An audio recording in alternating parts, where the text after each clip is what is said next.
પપ્પા બોલ બેટા બોલ. મારે હોસ્ટેલમાં નથી જવું. આજે જ દોસ્તો હિલુ માટે હોસ્ટેલમાં ગયા હતા. જોયું સ્કૂલ સારી, હોસ્ટેલ સારી છે, વિશાળ જગ્યા, ખુલ્લી જગ્યા, જમવાનું બધું ત્યાં સારું મળે છે એવું મેં સાંભળ્યું અને આજે જોવા ગયા હતા. અને હિલુભાઈ અત્યારે ના પાડે છે, હિલુના મમ્મી પણ ના પાડે છે. તમે શું કહો છો?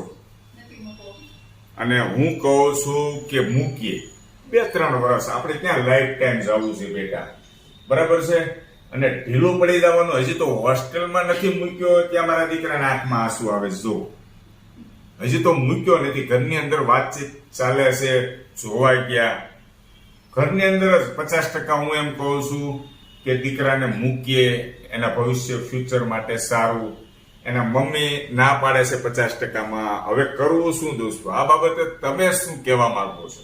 હવે જો હિલુ આપણને મિત્રો કહેશે ને, વધારે લોકો એમ કહેશે ને કે હિલુને હોસ્ટેલમાં નહીં મૂકતા, તો તને નથી મૂકવા. અને વધારે લોકો એમ કહેશે ને કે હિલુને હોસ્ટેલમાં મૂકી દો, એના ફ્યુચર માટે સારું. હું પણ હોસ્ટેલમાં ભણેલો છું બેટા. દોસ્તો તમે મારા ફેવરમાં રહેજો. શું કહેશો? હરખું કે તમે મારા ફેવરમાં રહેજો દોસ્તો. નજીકથી એને આંખ બતાવો તો.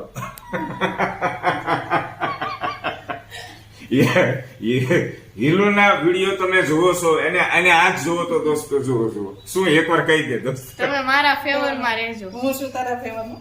જો એના મમ્મી છે પણ એના ફેવરમાં. હવે દોસ્તો તમે જ કહેજો, હોસ્ટેલમાં મુકાય કે ન મુકાય, બરાબર છે. આ હિલુની આંખમાં આંસુ જોઈને મારી આંખમાં કેમ પણ આંસુ આવે? હજી તો મૂક્યો નથી હોસ્ટેલમાં ત્યાં.